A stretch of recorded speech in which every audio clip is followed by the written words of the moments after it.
മമതയ്ക്ക് വലിയ തിരിച്ചടിയാണ് ബംഗാളിൽ ഉണ്ടായിരിക്കുന്നത്. എങ്ങനെയാണ് വിലയിരുത്തുന്നത്? ബി ജെ പി ചെറിയ വിജയമൊന്നുമല്ല, നമ്മൾ നേരത്തെ പറഞ്ഞ പോലെ കൃത്യമായിട്ടുള്ള പ്ലാനിങ്, കൃത്യമായിട്ടുള്ള എക്സിക്യൂഷൻ, അത് വിജയത്തിലെത്തിയിരിക്കുന്നു. അല്ല, ബി ജെ പി അവിടെ വലിയ നേട്ടമുണ്ടാക്കുമെന്നുള്ളത് ഞാൻ നേരത്തെ തന്നെ പറഞ്ഞിരുന്നു. അധികാരത്തിലേക്ക് എത്തുമെന്ന് നമ്മൾ വിചാരിച്ചില്ല. പക്ഷേ ഒരു 77 സീറ്റുകളിൽ നിന്ന് ഒരു 120-130 സീറ്റുകളിലേക്ക് വരെ എത്താനുള്ള സാധ്യതയാണ് നമ്മൾ കണ്ടിരുന്നത്. പക്ഷേ ബി ജെ പി ഗംഭീരമായിട്ടുള്ള പ്ലാനിംഗ് ആണ് നടത്തിക്കൊണ്ടിരുന്നത് എന്നുള്ളത് നമ്മൾ തന്നെ നേരത്തെ ഡിസ്കസ് ചെയ്തതാണ്. ആ പ്ലാനിങ്ങിലൂടെ ഇപ്പോൾ ബി ജെ പി മുമ്പിലേക്ക് എത്തിയിരിക്കുന്നു, 180 സീറ്റുകളിലോളം എത്തിയിരിക്കുന്നു. പക്ഷേ ഞാൻ പറഞ്ഞതുപോലെ തന്നെ ഇനി അവിടെ ഉണ്ടാകാൻ പോകുന്ന വലിയ പ്രശ്നമാണ്. ആ പ്രശ്നമെന്ന് പറഞ്ഞാൽ ഇത് ഇലക്ട്രോണിക് വോട്ടിംഗ് മെഷീനുകളും അതുപോലെ തന്നെ തെരഞ്ഞെടുപ്പൊക്കെ തന്നെ അവർക്ക് അല്ലെങ്കിൽ തന്നെ സംശയമുണ്ട്. കഴിഞ്ഞ 3 ദിവസമായിട്ട് അതുമായി ബന്ധപ്പെട്ട് ബംഗാളിൽ വലിയ പ്രശ്നം നടക്കുകയാണ്. അപ്പോൾ അതുകൊണ്ട് ഇനി കാണാൻ പോകുന്ന അത്തരത്തിലുള്ള കാര്യങ്ങളാണ്. പക്ഷേ ബി ജെ പിക്ക് ഒരു സംസ്ഥാനം കൂടി കിട്ടിയിരിക്കുന്നു, മമത കൂടി വീണിരിക്കുന്നു എന്നുള്ളതാണ് ഏറ്റവും പ്രധാനപ്പെട്ട കാര്യം. സത്യത്തിൽ ബി ജെ പിയെ സംബന്ധിച്ച് അവരുടെ ഇപ്പോൾ കഴിഞ്ഞ ലോക്സഭയിൽ അവർ നേടിയ വിജയത്തെക്കാളൊക്കെ തന്നെ അവരെ സന്തോഷിപ്പിക്കുന്ന ഒരു കാര്യം, അല്ലെങ്കിൽ ഇപ്പോൾ മഹാരാഷ്ട്രയും അതുപോലെ ഹരിയാനയിലും നേടിയ മറ്റു പല വിജയങ്ങളെക്കാളും അതിഭയങ്കരമായി അവരെ സന്തോഷിപ്പിക്കുന്ന ഒരു കാര്യമായിരിക്കും. കാരണം അവരോട് അടിച്ചു നിൽക്കാൻ പറ്റുന്ന ഒരാളെ കൂടി അവർ തകർത്തിരിക്കുന്നു എന്നുള്ളതാണ് പറയാനുള്ളത്. ഇനി ബാക്കിയുള്ളതൊന്നും പറഞ്ഞിട്ടൊന്നും കാര്യമില്ല. ഇപ്പോൾ ഇലക്ട്രോണിക് വോട്ടിംഗ് മെഷീൻ ഉണ്ടായിരുന്നോ, ടാമ്പറിംഗ് ഉണ്ടായിരുന്നോ, അല്ലെങ്കിൽ അവരത് ചെയ്തു എന്നൊന്നും പറഞ്ഞിട്ട് കാര്യമില്ല. തോൽവി തന്നെയാണ്. നമുക്ക് EVM-ഉം ടാമ്പറിംഗ് ഒക്കെ മാറ്റി നിർത്താം. ഇത്രയും കേവല ഭൂരിപക്ഷം കടന്ന് വലിയ വിജയമാണ് നേടിയിരിക്കുന്നത്. അതായത് 3 സീറ്റ് ആദ്യം പിടിക്കുന്നു, പിന്നീട് അത് 77 ഉയർത്തുന്നു, പിന്നീട് ഭരിക്കാനുള്ള കേവല ഭൂരിപക്ഷം. അത് തീർച്ചയായിട്ടും ബി ജെ പി എന്ന് പറഞ്ഞൊരു രാഷ്ട്രീയ പാർട്ടി അങ്ങനെ തന്നെയാണ്. അവൾ വളരെ സിസ്റ്റമാറ്റിക്കായി കൃത്യമായി എങ്ങനെ ജയിക്കണം എന്നുള്ളത്. അതായത് ശരിക്കും ഇതിലെ അനൂപ് മേനോൻ അദ്ദേഹത്തിൻ്റെ ഒരു ഇൻ്റർവ്യൂവിൽ പറയുന്നുണ്ട്, നമ്മുടെ സിനിമാ നടനായിട്ടുള്ള അനൂപ് മേനോൻ. അതായത് പരീക്ഷയിൽ ഫസ്റ്റ് റാങ്ക് കിട്ടിയെന്ന് പറഞ്ഞാൽ I know how to write exam, എനിക്ക് എങ്ങനെ പരീക്ഷ എഴുതാൻ ഞാൻ നല്ല മിടുക്കനായിരുന്നാണ്. അതുപോലെ തന്നെ ബി ജെ പി തെരഞ്ഞെടുപ്പിൽ എങ്ങനെ തെരഞ്ഞെടുപ്പിനെ നേരിടണം എന്നുള്ളതിന് വളരെ മിടുക്കരായിട്ടുള്ളൊരു ടീമാണ്. പിന്നെ ബി ജെ പി ഈ വിജയമുണ്ടായത് തന്നെ ഈ സുപ്രഭാതത്തിൽ ഉണ്ടായതാണെന്ന് ആരും വിചാരിച്ചു കളയരുത്. കഴിഞ്ഞ 10 കൊല്ലമായി ബി ജെ പി അവിടെ ഇതിനുവേണ്ടി കൺസിസ്റ്റൻ്റായി കണ്ടിന്യൂസ് ആയി കോടിക്കണക്കിന് രൂപയുടെ പണമിറക്കി നേതാക്കന്മാരെ വിലക്ക് മേടിച്ച് എൻഫോഴ്സ്മെൻറ്റ് ഡയറക്ടറേറ്റിനെയും അതുപോലെ തന്നെ ഈ പറയുന്ന CBI അടക്കമുള്ള ആളുകളെല്ലാം ഉപയോഗിച്ച് ഈ പറയുന്ന പോലെ സമ്മർദ്ദവും ചെലുത്തിക്കൊണ്ട് വളരെ കൃത്യമായിട്ട് എന്ത് ചെയ്യാണ് മേടിച്ച് വിജയമാണ്. ഇപ്പം ഏറ്റവും ഒടുവിൽ ഞാൻ കണ്ടപ്പോൾ ഇപ്പോൾ എന്താണ് സിറ്റുവേഷൻ എന്ന് എനിക്കറിയില്ല. ഇപ്പം നമ്മൾ കുറച്ച് നേരമായിട്ട് വീഡിയോ എടുക്കുന്നുണ്ട്. ഏറ്റവും ഒടുവിൽ കണ്ടപ്പോൾ അവിടെ മമതാ ബാനർജി പുറകിലാണ്, സുവേന്ദു അധികാരിയോട് മമതാ ബാനർജി പുറകിലാണ്. അപ്പം അതുകൊണ്ട് അവിടെ സ്വാഭാവികമായിട്ട് കൈവിട്ട് കഴിഞ്ഞിരിക്കുന്നു. പിന്നെ ഒരു 10-ൽ 7 എക്സിറ്റ് പോളുകളും അങ്ങനെ തന്നെ പ്രവചിച്ചിരുന്നു. ഇപ്പോൾ ആക്സിസ് മൈ ഇന്ത്യ 2 സ്ഥലത്ത് ശരിയായിരുന്നു, നമുക്കറിയാം. ആ ശരിയായിട്ടുള്ള ആക്സിസ് മൈ ഇന്ത്യയുടെ അവിടുത്തെ എക്സിറ്റ് പോൾ അവർ പുറത്തേക്ക് വിട്ടില്ല എന്ന് പറഞ്ഞാൽ ബംഗാളിലാണ്. കാരണം ബംഗാളിൽ പുറത്തേക്ക് വിട്ടില്ല. പക്ഷേ പുറത്തേക്ക് വിട്ടില്ലെങ്കിൽ പോലും ആ എക്സിറ്റ് പോളിലും പറഞ്ഞിരുന്നത് അവിടെ എന്നുള്ള ആളുകൾ കൊടുത്ത റിപ്പോർട്ടിൽ അവർക്ക് എന്തോ സംശയം തോന്നിട്ടാണ് വിടായിരുന്നത്. പക്ഷേ മമതാ ബാനർജി തോൽക്കുമെന്നാണ്. അപ്പോൾ അത് വലിയ ഭൂരിപക്ഷം കിട്ടി തോക്കുമെന്നുള്ളതിൽ അവർക്ക് തന്നെ ഡൗട്ട് തോന്നിയിട്ടാണ് അവർ പുറത്തേക്ക് വിടാതിരുന്നത്. കാരണം ഇത് ബി ജെ പിക്ക് അനുകൂലമായി വെറുതെ പറയുന്നതാണോ എന്ന് ആളുകൾ ചിന്തിക്കും എന്ന് വിചാരിച്ചിട്ടാണ് വിടാതിരുന്നത്. പക്ഷെ അത്തരം ഒരുവിധപ്പെട്ട വലിയ എക്സിറ്റ് പോളുകളിലെല്ലാം തന്നെ അത്തരം കാര്യങ്ങൾ കൂടി സൂചിപ്പിച്ചിരുന്നു.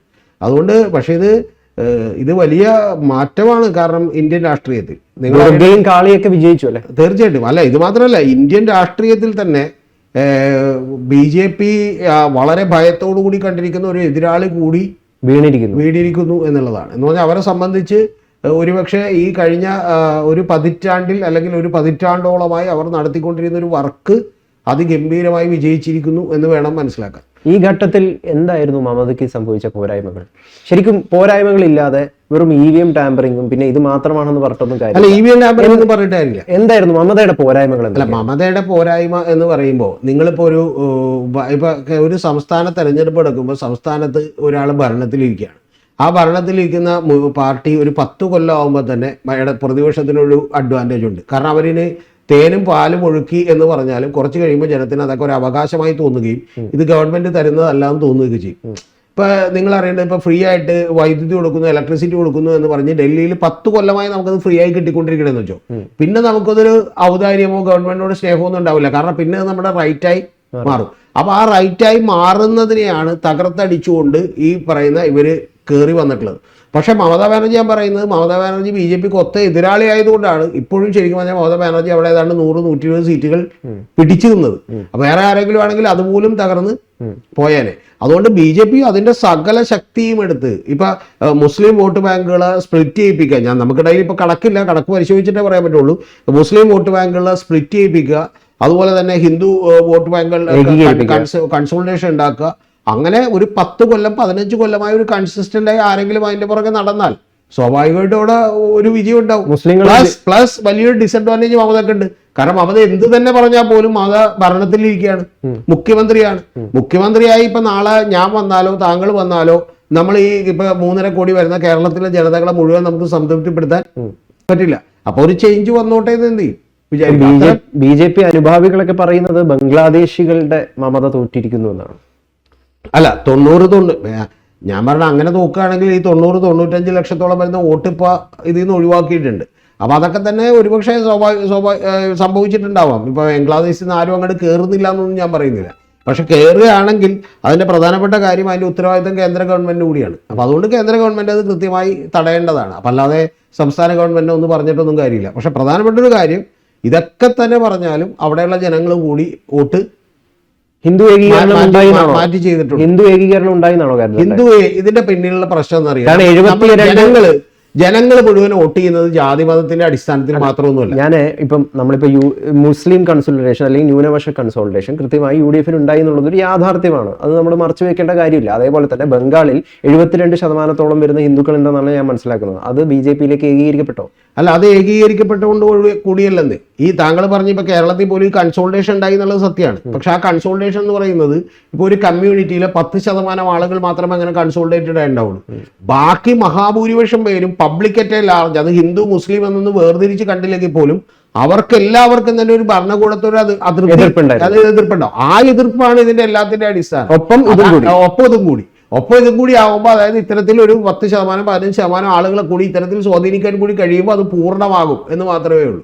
അപ്പൊ അതാണ് ഇവിടെയും സംഭവിച്ചിട്ടുള്ളത്. അതിനുവേണ്ടി BJP ഇപ്പൊ 95 ലക്ഷം വോട്ടുകൾ വെട്ടിമാറ്റിയത് മുതലുള്ള കൃത്യമായി പണിയെടുക്കുകയായിരുന്നു എന്നുള്ളത് ഒരു വാസ്തവം ആണ്.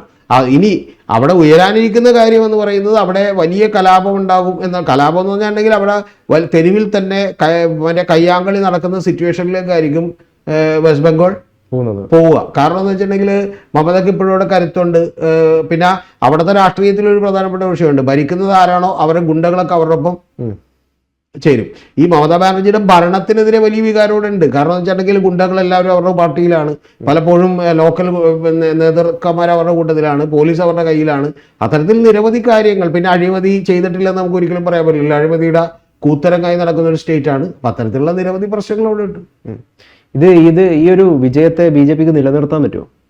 BJP നിലനിർത്തും. കാരണം BJP ഒരു സ്റ്റേറ്റിൽ പിടിച്ചു പോയിട്ടുണ്ടെങ്കിൽ BJP മിക്കവാറും അവിടെ എന്ത് ചെയ്യാറുണ്ട്, നിലനിർത്താറുണ്ട്. ഇപ്പോൾ കർണാടക പോലെയുള്ള ചില സ്റ്റേറ്റുകളിൽ കുറച്ച് കഴിയുമ്പോൾ അവർ വീഴും. കാരണം അവരുടെ ഉള്ളിലും ഇത്തരത്തിലുള്ള അഴിമതിയും അതുപോലെ സ്വജനപക്ഷപാതവും കാര്യങ്ങളൊക്കെ ഉണ്ടാവും. പക്ഷെ പ്രധാനപ്പെട്ട ഒരു കാര്യം എന്ന് പറഞ്ഞിട്ടുണ്ടെങ്കിൽ പിന്നെ അവർ പാർട്ടി കുറേ കൂടി സജ്ജമാക്കാനും അവിടെ അവരുടെ ഇമേജ് ബിൽഡിംഗ് നടത്താനും വേണമെങ്കിൽ പെട്ടെന്നൊരു സുപ്രഭാതത്തിൽ ഇപ്പോൾ ഹരിയാനയിലൊക്കെ ചെയ്തതെന്ന് പറഞ്ഞാൽ മുഖ്യമന്ത്രിക്ക് ഒരു പ്രതിച്ഛായ കുറവുണ്ട് എന്ന് പറഞ്ഞപ്പോൾ മുഖ്യമന്ത്രിനെ ഉടനെ തന്നെ മാറ്റിക്കൊണ്ട് വേറെ പുതിയ മുഖ്യമന്ത്രിയെ കൊണ്ടുവരാനൊക്കെയുള്ള കരുത്ത് ആ പാർട്ടിക്കുണ്ട്.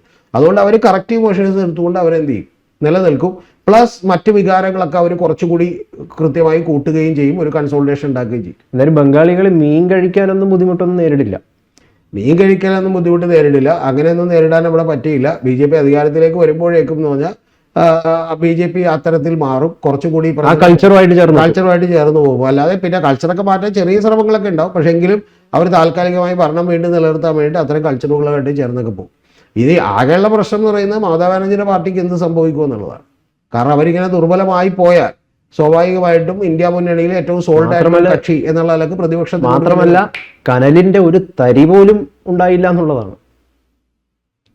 അതൊക്കെ താങ്കൾ അറിയേണ്ടത് ഇപ്പോൾ 1-2 സീറ്റിൽ ജയിക്കും എന്നൊക്കെയുള്ള പ്രതീക്ഷകളൊക്കെ അവർക്ക് എന്ത് ചെയ്യും ഉണ്ടാവും. അത് ഇപ്പം നടന്നില്ല എന്നുള്ളതിൽ വെച്ച് അത്ഭുതമൊന്നും വിചാരിക്കേണ്ട ആവശ്യമില്ല. അതൊക്കെ സ്വാഭാവികമായിട്ടും എന്ത് ചെയ്യും ബംഗാളിലെ രാഷ്ട്രീയം. കാരണം ഇത് ഈ 2 പാർട്ടികൾക്കിടയിൽപ്പെട്ട് വളരെ ചെറിയൊരു പാർട്ടി എന്നുള്ള നിലക്ക് നിൽക്കുന്ന പാർട്ടികളാണ്. അപ്പം അവരൊക്കെ ഇതിലിപ്പോൾ ജയിച്ചാലേ നമ്മൾ എന്ത് ചെയ്യേണ്ടുള്ളൂ, അത്ഭുതം കൂറേണ്ടുള്ളൂ. കാരണം ഒറ്റക്ക് നിന്നാണെന്ന് ചോദ്യം ആലോചിക്കണം. ഒരു മുന്നണിയുടെ ഭാഗമാകാതെ ഒറ്റക്ക് നിന്നിട്ടാണ് എന്ത് ചെയ്യുന്നത്.